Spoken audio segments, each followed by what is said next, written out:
नमस्ते दोस्तों। मांस खाना पाप है या पुण्य? भगवान श्री कृष्ण कहते हैं। एक बार जब श्री कृष्ण एक पेड़ के नीचे बैठे बांसुरी बजा रहे थे, उसी तरफ एक हिरन दौड़ता हुआ चला आया और उनके पीछे जाकर छुप गया। वो हिरन बहुत ही घबराया हुआ था। भगवान श्री कृष्ण ने उसके सिर पर हाथ फेरते हुए कहा, क्या हुआ?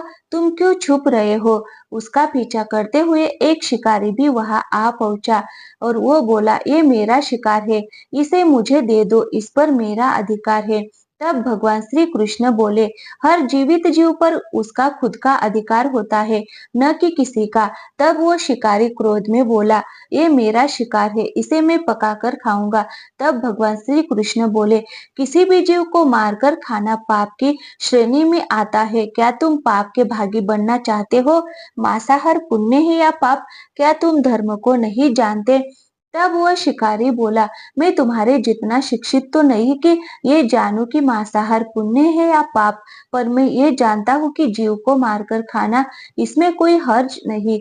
मांसाहार तो एक तो वो जीव बंधन से मुक्त कर रहा है, फिर क्यों मांसाहार से मना किया जाता है? मांसाहारी होने को क्यों नहीं कहा जाता? वैसे भी मैं इसको मारकर नीच योनि से मुक्ति दिलाकर पुण्य ही कमा रहा हूँ।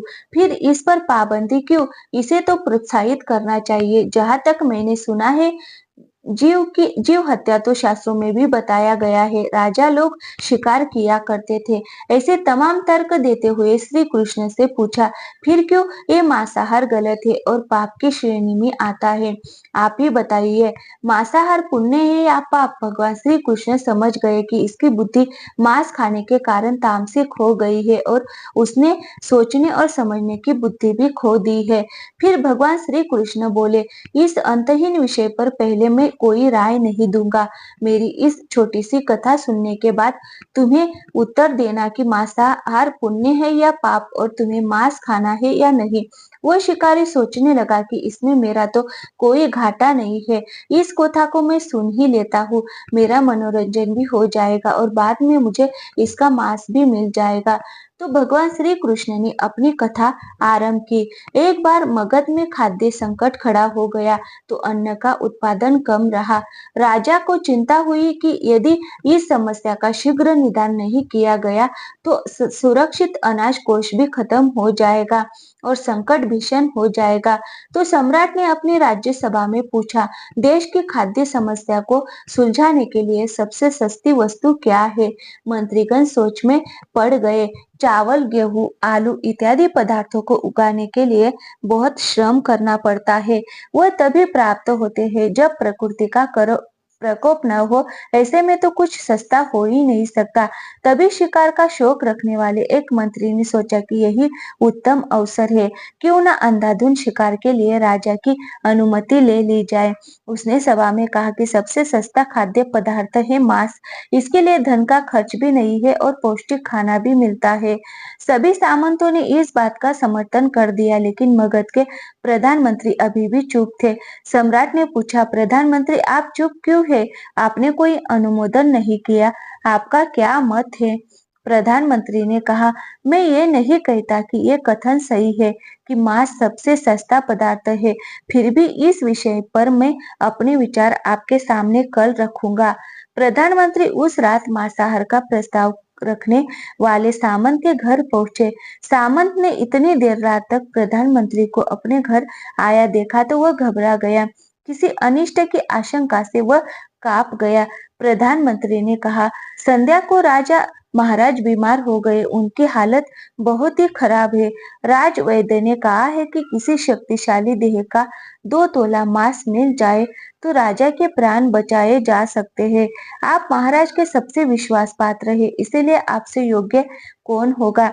इसके लिए आप जो भी मूल्य लेना चाहे ले सकते हैं। आप कहे तो इस काम के लिए मैं आपको 1 लाख स्वर्ण मुद्राएं भी दे सकता हूँ। एक बड़ी जागीर भी आप मांग सकते हैं। बस आप अपनी इच्छा करें, मैं कटार से आपके हृदय को चीर कर बस 2 तोला मांस निकाल लूंगा। ये सुनकर सामंत के चेहरे का रंग फीका पड़ गया। वो सोचने लगा, जब जीवन ही नहीं रहेगा तो लाख स्वर्ण मुद्राओं से मैं क्या करूंगा, और बड़ी जागीर भी किस काम आएगी। वो झटपट अंदर भागा और अपनी तिजोरी से 1 लाख स्वर्ण मुद्राएं लेकर आया।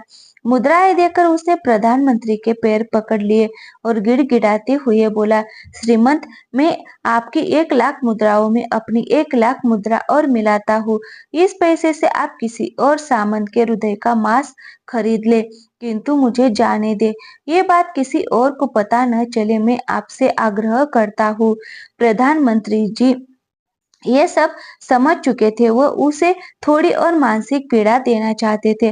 प्रधानमंत्री ने आगे कहा, सामंत, आप शरीर से बलिष्ठ है, आपकी कद काठी महाराज से मिलती जुलती है, इसीलिए राजवैद्य ने खास तौर पर आप ही का नाम लिया है। आपके दान से हमारी अच्छे राजा की जिंदगी बच सकती है। आप कहे तो मैं आपको प्रधानमंत्री का पद देने को तैयार हूँ और खुद आपका कर्मचारी बनकर रहूंगा, पर प्रजा से हमारे राजा को ना छीने। सामंत को फंसता हुआ दिख रहा था। उसने शरीर पर अंग वस्त्र रखकर अपने जूते भी पहन लिए। जैसे ही वो वहां से भागने वाला था, वह तुरंत प्रधानमंत्री के पैरों में लेट गया। उसने याचना की कि प्रधानमंत्री, मैं इसके योग्य नहीं हूँ। जब प्राण ही नहीं रहेंगे तो प्रधानमंत्री पद का या राजा का सिंहासन भी मिल जाए तो मैं उसका क्या करूंगा। आप चाहे तो मेरा सब कुछ ले ले, पर मेरे प्राण न ले। मैं अपना ये भवन और सारा धन आपको सौंपता हूँ। रातों रात राज्य से निकल जाऊंगा। इतना कहकर वो अपने घोड़े की ओर भागा, और जैसे ही अपना घोड़ा गठने लगा तो पीछे से आवाज आई कि तुम अपने परिवार को भी छोड़े जा रहे हो। सामंत बोला, मेरे प्राण से प्रिय कुछ भी नहीं है। जब जीवन ही नहीं रहेगा तो कुटुंब का क्या करूंगा। जीवन रहा तो ऐसे ही सुखी रह लूंगा। इतना कहकर घोड़े पर छलांग लगाकर बैठ भी गया। वो अभी चलने को ही था कि प्रधानमंत्री ने घोड़े की साख पकड़ ली।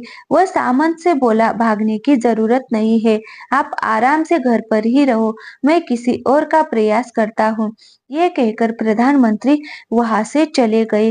प्रधानमंत्री के वहां से जाने पर सामंत के अंदर कुछ जान तो आई, परंतु बेचैनी बनी रही।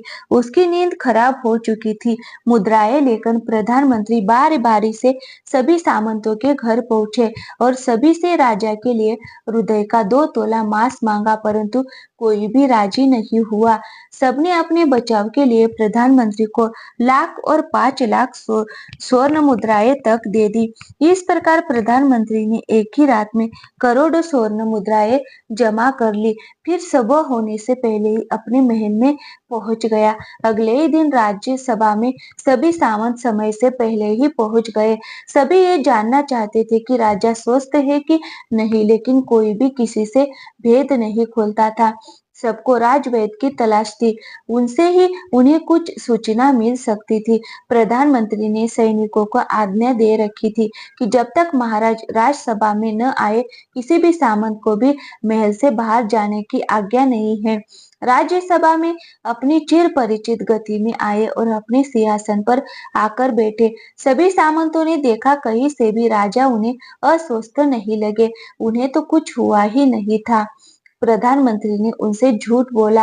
हर सामंत के मन में यही विचार चल रहा था, पर कोई भी किसी और को कुछ भी नहीं बोल रहा था। तभी प्रधानमंत्री ने राजा के समक्ष 1 करोड़ स्वर्ण मुद्राएं रख दी। राजा ने पूछा, ये स्वर्ण मुद्राएं किसके लिए है और कहाँ से आई। प्रधानमंत्री ने कहा, 2 तोले मांस के लिए इतनी धन राशि जुटाई है, पर मांस नहीं मिला। अपनी जान बचाने के लिए सामंतों ने ये मुद्राएं दी है। अब आप ये विचार कीजिए, मांस कितना सस्ता है। राजा को बात समझ में आ गई। उन्होंने प्रजा को अतिरिक्त परिश्रम करने का निवेदन किया और राजा के अनाज भंडार में से अनाज निकालकर श्रमिकों को दिया गया।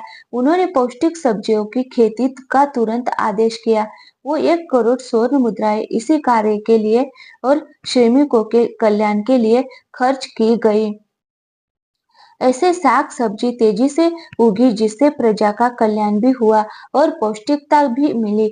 कुछ समय बाद मौसम अनुकूल हुआ और खेती लहला लहराने लगी। इस प्रकार राज्य से खाद्य संकट दूर हुआ। तो मित्रों, जीवन का ये मूल्य भगवान श्री कृष्ण हमें इस कथा के जरिए समझाना चाहते हैं कि हम ये न भूले कि जिस तरह हमें अपनी जान प्यारी है, उसी तरह सभी जीवों को अपनी जान प्रिय होती है। अपने दिल से जानिए पराये दिल का हाल। यदि संसार के संबंधों से मुक्त करने का तर्क सही है, यदि जीव हत्या जीव को संसार बंधन से मुक्त करने का तरीका है, तो अत्याचारी द्वारा किया गया नरसंहार भी मान्य है। वह भी ये तर्क दे सकते हैं कि वह लोग जीवन के कष्ट से आप लोगों को मुक्त कर रहे हैं। अगर उसके लिए जीवन बोझ होता, तो कभी भी अपनी जान बचाने के लिए संघर्ष नहीं करता, आपसे भागता नहीं। जो आपके सामने असहाय हो जाता है, उसे प्राण गंवाने पड़ते हैं। जिन जीवों को मारकर आप खा रहे हैं, उन्हें तो प्राण बचाने का अवसर भी नहीं मिलता। बर्बरता सिर्फ वही नहीं है जहाँ सिर्फ मानव का रक्त बहता है। बर्बरता उसे भी कही जाती है जहाँ स्वार्थ के लिए किसी जीव की हत्या कर दी जाए। हम अंत समय में जिंदगी भर के पापों के लिए जिंदगी भर सुकर्म करने की कोशिश करते हैं, परंतु हम ये भूल जाते हैं कि जब वो जीव हमारे लिए काटा गया और हमारे लिए तड़पा, उसका श्राप हमें इस जीवन में नहीं बल्कि अगले जीवन तक नहीं छोड़ता। परमात्मा से ये ज्ञान पाकर शिकारी परिपूर्ण हो गया और उसे ज्ञान की प्राप्ति हो गई और वो जान गया कि महानता जीवन लेने में नहीं बल्कि जीवन देने में है। शिकारी भगवान के आगे हाथ जोड़कर वहां से चला गया और उसने कसम खा ली कि वह अपने संपूर्ण जीवन में किसी को भी कभी चोट नहीं पहुंचाएगा। आपको वीडियो अच्छी लगी हो तो वीडियो को लाइक करें और हमारे चैनल पर नए आए हो तो प्लीज दोस्तों चैनल को सब्सक्राइब